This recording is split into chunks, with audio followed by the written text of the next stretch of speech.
The governor today said she was expecting pushback, but she held her ground as she announced a 30-day ban on open and concealed carry laws in Bernalillo County. Jessica, the move angered many leaders, including the police union, who say they feel strongly that this is a violation of the Second Amendment rights of citizens. There are a lot of questions tonight, including if the order is even legal and how it will be enforced.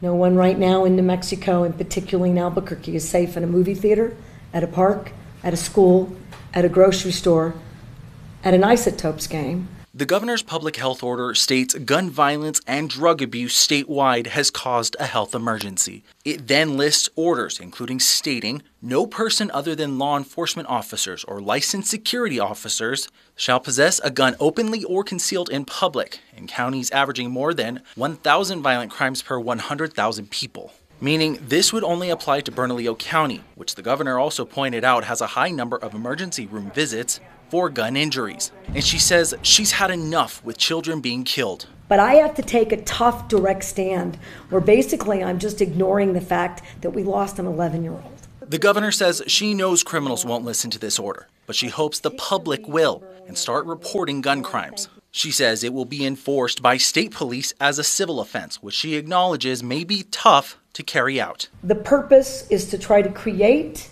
a cooling off period while we figure out how we can better address public safety and gun violence. The governor says she expects the order to be challenged and welcomes it. So if this encourages the public to help us create a safer environment, I'm in. So it does do that, and people want action. That's my belief. They want every possible action, and I'm doing everything I know to do. Now, nothing about what this governor is doing is a surprise to me because it's all by design. You see, 2 years ago, I did a video exposing how Joe Biden's appointed CDC director is going to use the perceived legitimacy of the CDC to make gun violence a public health issue in order to justify passing radically restrictive laws against your Second Amendment rights. So the CDC is going to spend millions of taxpayer dollars to research gun violence as a health threat. But now, in a stunning turn, the current director of the CDC is announcing a plan to reduce gun violence. The funding isn't the issue. What they want to do is exploit the CDC's perceived legitimacy to push gun control under the guise of national health crisis. So forgive me for not being super optimistic about the fact that this person who owes her position to one of the most anti-gun presidents in our recent history is now going to try to use the perceived legitimacy of the CDC to research the gun violence epidemic. And I'm using air quotes because I've already done a video titled "The Truth About Gun Violence by the Numbers." If you think for 1 second that she and the CDC are not going to push gun control under the guise of public health, you're fooling yourself. Now, fast forward 2 years, and now the governor of New Mexico is literally banning the Second Amendment in New Mexico under the guise of public health. Immediately, no person other than a law enforcement officer or licensed security officer shall possess a firearm, either openly or concealed. You see, she thinks she has the power to do this because public health emergencies is one of the reasons a governor can issue an executive order. But she clearly is too drunk off of her power to read New Mexico's public health emergency response laws, which clearly states that the purposes of the Public Health Emergency Response Act are to provide the state of New Mexico with the ability to manage public health emergencies in a manner that protects civil rights and the liberties of individual persons. And last I checked, the right of the people to keep and bear arms is a civil liberty. So banning the right to keep and bear arms is clearly a direct violation of that civil liberty. But this is what happens when you vote for goofy people who lack pragmatic problem-solving skills and are driven by emotional idealism. They make stupid laws that hurt people more than they help them. This woman said it with her own mouth. Criminals won't even obey this order, but she hopes the public will. She knows criminals won't listen to this order, but she hopes the public will and start reporting gun crimes. That's literally the argument against gun control that the gun community has been making for decades. And this nitwit in a Kohl's edition Gucci jacket is using an argument against gun control to justify her passing gun control. I really want people to grasp how maniacally stupid this is. Murder is illegal, yet criminals continue to murder. So in response to criminals not following the law that says you can't murder people, she wants to pass a law that says no one can carry a gun, while also acknowledging that criminals won't follow this law either. So what exactly is this law supposed to be doing? Because even if every law-abiding citizen stopped carrying a gun, the criminals are still carrying the guns and committing the same murders. They're also not supposed to be doing that. So what you've created is the perfect environment for more murders, because the law-abiding no longer have guns to defend themselves with against the criminals. This is next level idiocy. But it's not only idiotic, it's unconstitutional. It's so blatantly unconstitutional.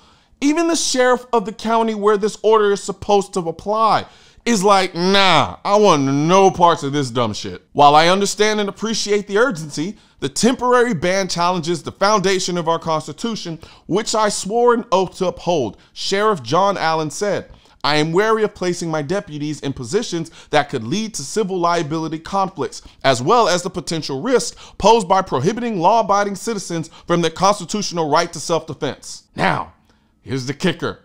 Every town, one of the, if not biggest anti-gun groups in the country, actually bragged about how they spent $500,000 to get this sheriff elected. And even he's like, yo, this is some unconstitutional shit. Even if the sheriff wanted to enforce this cacophony of stupidity that is this executive order, how would they even enforce it? It's called concealed carry for a reason. That means no one knows you're carrying a gun. So the only way to enforce this unconstitutional law is to engage in more unconstitutional laws like unreasonable search and seizures. What's next? You're gonna pass an executive order making it illegal to criticize the governor because it affects her mental health? She's so busy trying to political virtue signal that she never thought to herself, what happens after 30 days when nothing changes? She's gonna have to keep extending this order indefinitely, which again, blatantly unconstitutional. Now this will have to go through the court system so the court can say what we all already know.